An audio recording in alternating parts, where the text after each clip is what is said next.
they're gutting USAID, something that has alarmed the Democrats, the activist class, and even the Vatican. The Vatican claims this will cost millions of lives. But you wrote a piece for The Spectator arguing that this money has been going to essentially insane people who hate America, and that the UK and perhaps other Western democracies should follow America's lead here. Absolutely, Rita. It's amazing, isn't it? I mean, everyone knows about government waste, and we often talk about it. But when someone comes along and actually tries to stop government waste, there are all of these howls.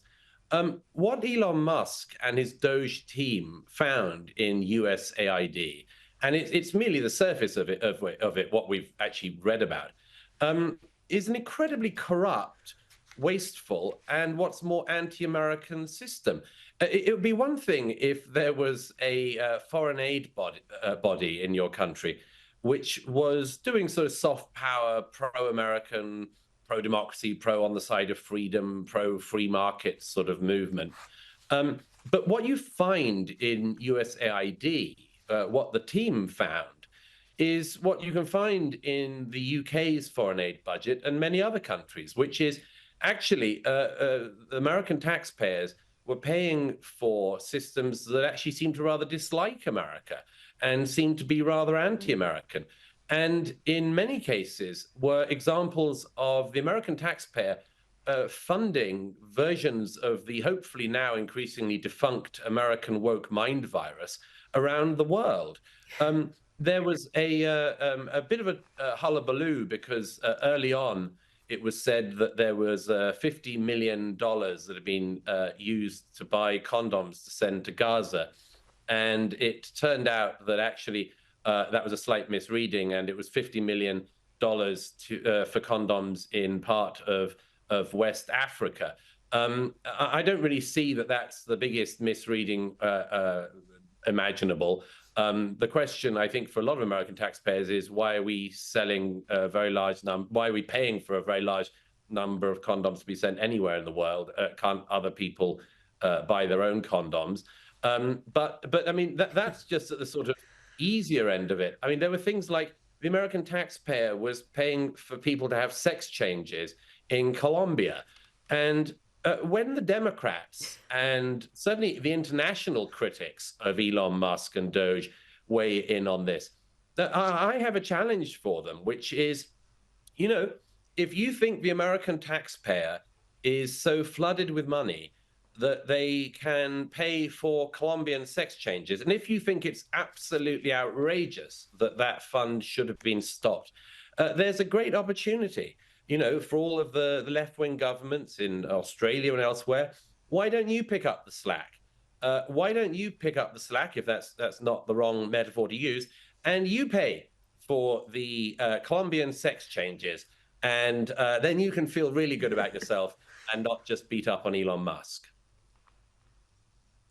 Now, last week, President Donald Trump also signed an executive order freezing aid to South Africa after the government there introduced these laws where land can be seized, typically from white farmers, without compensation. The Trump administration is also formulating a plan to resettle white South African farmers and their families as refugees.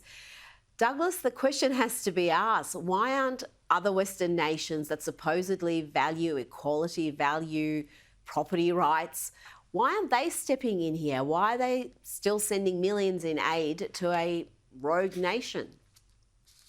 Well, because, of course, the corrupt ANC in South Africa in particular loves receiving international aid money and loves squirreling it away into their own pockets. I saw that myself in South Africa in recent months. You know, all of the dauphins, the princelings of the ANC leadership, all drive around, including in townships like Soweto, in Ferraris and Lamborghinis and the most extraordinarily expensive cars. And they basically rub the faces of the poor of the townships in their enormous wealth. So that's where a lot of our foreign aid money went. It went into the pockets of the ANC and their princelings. And if anyone thinks that that's a good deal, then I've got a bridge to sell them. But the problem is with South Africa and the ANC in particular is that they run off the moral fumes of the successful overthrow of apartheid, and that's all well and good, except that that's decades ago now. And just because you were part of the anti-apartheid movement does not mean that for the rest of time you should be allowed to be corrupt and to misgovern your country and to loot your country and to pretend that there's something better about you, when in actual fact, in the case of the South African government, they oversee the most appalling poverty still in their country, which does not have to be the case. South Africa is a country of great promise if it was governed well. There's no reason why a government that literally cannot even keep the lights on in Johannesburg and Cape Town should be regarded as some kind of moral arbiter or deserving of aid. If they want to misgovern themselves, then that's one thing. But misgoverning themselves with our financial support is something else entirely. Do you see South Africa heading down the path that we find Zimbabwe, just rampant corruption, inequity, poverty, a country, again, with so much promise that has descended into third world conditions in many ways? Oh, yeah. I mean, the fastest way to advance in South African politics still is to try to pretend that the white farmers, for instance, are some kind of overlord privileged class and they must be waged war on.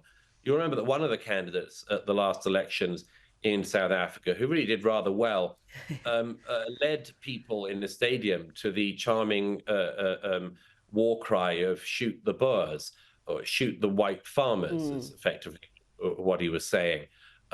So that is actually something that should demand international attention. It's not a popular cause, it seems, for some reason. But if we do believe in anti-racism, if we do believe that people shouldn't be racist, then that goes every way.